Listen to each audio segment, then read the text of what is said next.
बांग्लादेश में हिंदुओं पर लगातार बढ़ रहे अत्याचार से जुड़ी बड़ी खबर आपको बताऊंगा। स्वागत है आप सभी का। मैं हूं आपके साथ चंदन भारद्वाज। जहां बांग्लादेश की यूनिस्ट सरकार हिंदुओं की जान की दुश्मन बनी हुई है, वहां रह रहे अल्पसंख्यक हिंदू कट्टरपंथियों के टारगेट पर हैं। हिंदुओं को चुन चुन कर निशाना बनाया जा रहा है। कभी मंदिर तोड़े जा रहे हैं, कभी हिंदुओं पर हमला किया जा रहा है, तो कभी हिंदू धर्म गुरुओं को जेल में डाला जा रहा है।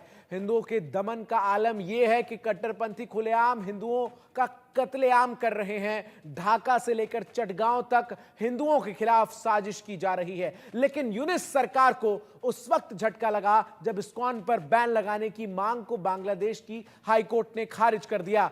जबकि यही इस्कॉन बांग्लादेश में बाढ़ और विपत्ति के समय मदद करता है, राशन और तमाम तरह की मदद जो है वो मुहैया कराता है। वहीं शेख हसीना ने भी अल्पसंख्यकों पर हो रहे अत्याचार पर यूनिस सरकार पर निशाना साधा। चिन्मय दास की तत्काल रिहाई की शेख हसीना ने मांग की है। उधर भारत सरकार भी बांग्लादेश में हिंदुओं पर हो रहे जुल्म को लेकर सख्त रुख अपनाए हुए है। प्रधानमंत्री मोदी ने विदेश मंत्री एस जयशंकर से इस मुद्दे पर काफी देर तक बातचीत भी की है। और भारत में जो तमाम लोग हैं वो भी लगातार गुस्सा है जिस तरीके से तस्वीरें बांग्लादेश से सामने आ रही है, जहां सरेआम नरसंहार की बातें हो रही है। हिंदुओं की जो हिंदू मंदिर है वो तोड़े जा रहे हैं, क्षतिग्रस्त किए जा रहे हैं, और जो हिंदू मंदिर के पुजारी हैं और जो तमाम लोग हैं वो लगातार हिरासत में लिए जा रहे हैं। इस्कॉन के चिन्मय दास की गिरफ्तारी और उसके बाद से जो बवाल है वो लगातार बढ़ता हुआ नजर आ रहा है। और इन सब के बीच हमारे साथ बातचीत करने के लिए इस वक्त एक बेहद ही खास मेहमान जुड़ रहे हैं। मेरे साथ राधा रमन दास जी, जो कि वाइस प्रेसिडेंट है कोलकाता इस्कॉन मंदिर के, वो जुड़ रहे हैं। हरे कृष्णा प्रभु जी आपका। और सबसे बड़ा सवाल जो इस वक्त बांग्लादेश में है वो यही कि जो बांग्लादेश की सरकार है और वहां के कट्टरपंथी हैं, उनका यह आरोप है कि इस्कॉन जो है एक आतंकवादी संस्था है। इन आरोपों पर क्या कहेंगे आप? हरे कृष्णा। एक्चुअली जब से ये हमने सुना कि इस्कॉन को टेररिस्ट ऑर्गेनाइजेशन घोषित करने का प्रयास किया जा रहा है, तो हम लोग भी बहुत ही आश्चर्यचकित हो गए कि अचानक ये क्या हो गया, इस्कॉन कैसे टेररिस्ट है। फिर हमने विचार किया तो मेरे को लगा कि हो सकता है कि एक वो लोग सही भी बात बोल रहे हैं, क्योंकि टेररिस्ट के पास तो अस्त्र होता है। तो जितने भी इस्कॉन के विश्व में भक्त हैं, सभी को जब दीक्षा मिलती है तो उनको अस्त्र दिया जाता है, एक पिस्तौल दिया जाता है और 108 गोलियां भी देते हैं। और हर एक इस्कॉन भक्त रोज सवेरे 1728 गोलियां चलाता है, दागता ही है। मैं आज आपके चैनल में वो दिखाऊंगा कि वो अस्त्र क्या है। वो अस्त्र है, आप देख सकते हैं कि ये जो अस्त्र है इसके अंदर ये पिस्तौल है हमारी, और उसके अंदर में ये 108 गोलियां हैं। और इसको हम अपने पिस्तौल में भरकर जब अपनी उंगली निकाल देते हैं तो पूरी बंदूक की तरह ही लगती है। देख पा रहे हैं, पूरे बंदूक है ये। जी जी। और जब जैसे हम लोग बंदूक जब चलाते हैं तो धाएं धाएं धाएं करके आवाज आती है, तो हम लोग जब इसमें ट्रिगर दबाते हैं तो उसमें भी आवाज आती है। कैसी आवाज आती है? हरे कृष्णा कृष्ण कृष्ण हरे हरे, हरे राम राम राम हरे हरे।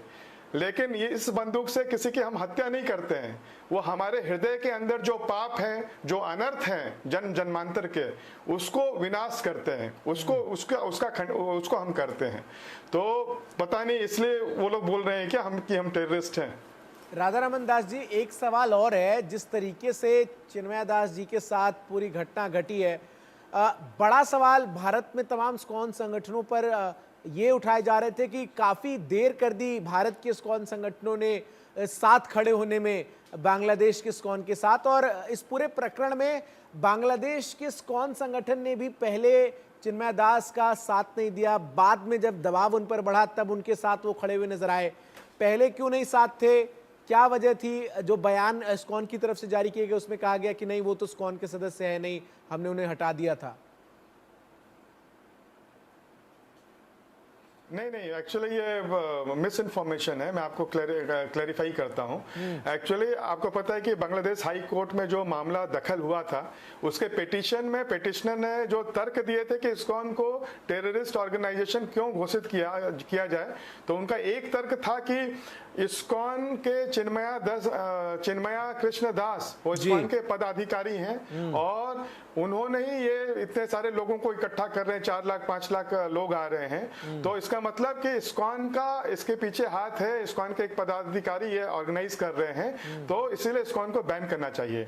तो जब ये इस तरह की बात रखी गई थी तो कल इस्कॉन बांग्लादेश के जो सेक्रेटरी हैं उन्होंने यही बात बस क्लेरिफाई की कि वो चिन्मय कृष्ण दास अभी प्रेजेंटली कोई भी इस्कॉन के पद में नहीं है। जो ये आंदोलन चल रहा है बांग्लादेश में वो एक अलग बैनर के तहत चल रहा है जिसमें बांग्लादेश के जितने भी सनातनी हैं, जितने भी दूसरे माइनॉरिटीज हैं, बुद्धिस्ट हैं, क्रिश्चियन हैं, सभी उसमें सम्मिलित हैं। और इस्कॉन, लेकिन चिन्मय कृष्ण दास इस्कॉन के ऑफकोर्स भक्त हैं, ब्रह्मचारी हैं। तो बस वही चीज क्लेरिफाई किया गया। जब आप ये कह रहे हैं कि वो इस्कॉन के किसी भी पद पर नहीं है, ये क्लैरिफाई किया गया इस्कॉन की तरफ से, तो क्या मैं ये समझूं कि चिन्मया दास जी के साथ इस्कॉन संगठन नहीं खड़ा है? ये एकदम गलत बात है। हमने कल हमारे एक्स के ट्विटर हैंडल में भी उसका हम लोग ने क्लेरिफाई किया था कि चिन्मय कृष्ण दास की हम लोग रिहाई की मांग करते हैं और जो भी उनके जो पॉइंट्स है 8 पॉइंट्स उन्होंने मांग की है कि जैसे सुरक्षा प्रदान की जाए और दुर्गा पूजा में 5 दिन का छुट्टी दिया जाए।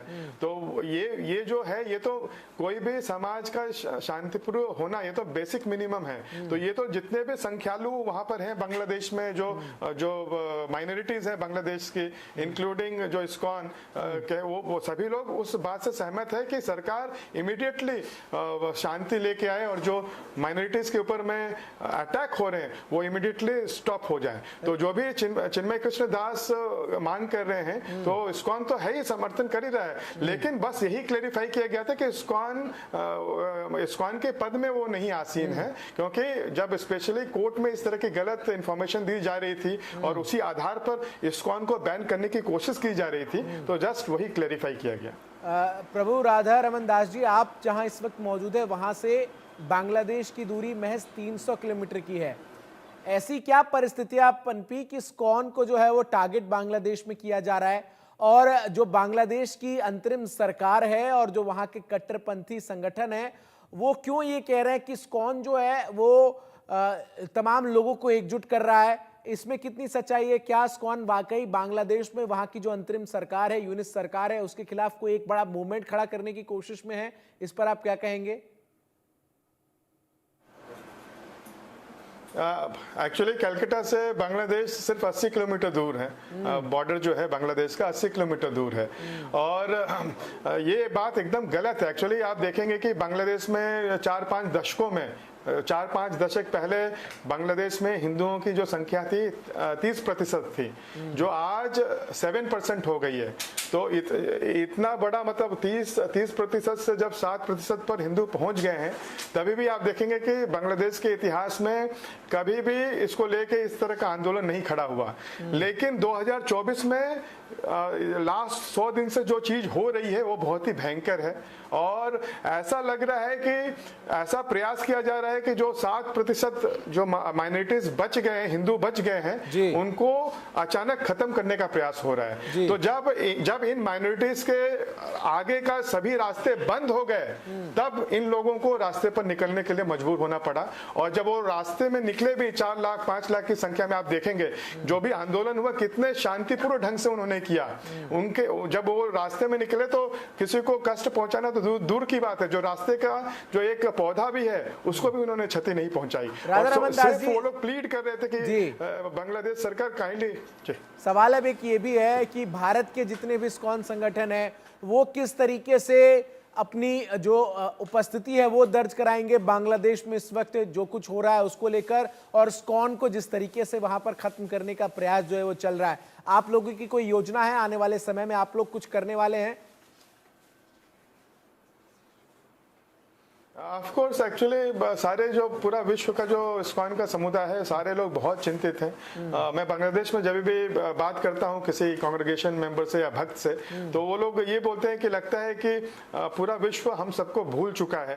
तो हमने कल भी यहाँ इस्कॉन कोलकाता में हमने कीर्तन किया था, कीर्तन के माध्यम से और प्रार्थना सभा रखी थी और या प्रोटेस्ट बोल लीजिए, तो उसके माध्यम से हम ये बताना चाहते हैं बांग्लादेश के माइनॉरिटीज को कि आप सभी हम लोग के हृदय में हैं और हमारी प्रार्थनाओं में हैं और हम आपके सुरक्षा के लिए प्रार्थना कर रहे हैं। सेम टाइम इसके माध्यम से, कीर्तन के माध्यम से हम पूरे विश्व का आकर्षण करना चाहते हैं। यूनाइटेड नेशन और यूनाइटेड नेशन ह्यूमन राइट्स करके अच्छे अच्छे नामों की बहुत सारी संस्थाएं हैं विश्व में, जिनके बड़े बड़े ऑफिस हैं। मुझे ये समझ में नहीं आता कि इन ऑफिसों में सारा दिन होता क्या है। इतना बड़ा यहाँ पर 100 दिनों से इस तरह का चल रहा है और ये लोग, यूनाइटेड नेशन ने कोई टिप्पणी भी नहीं की। तो हमने सोचा कि कीर्तन के माध्यम से हो सकता है वो लोग अपनी नींद से उठें। बहुत बहुत शुक्रिया राधा रमन दास प्रभु जी आपका हमारे साथ जुड़ने के लिए, हमें समय देने के लिए और इस्कॉन के पक्ष को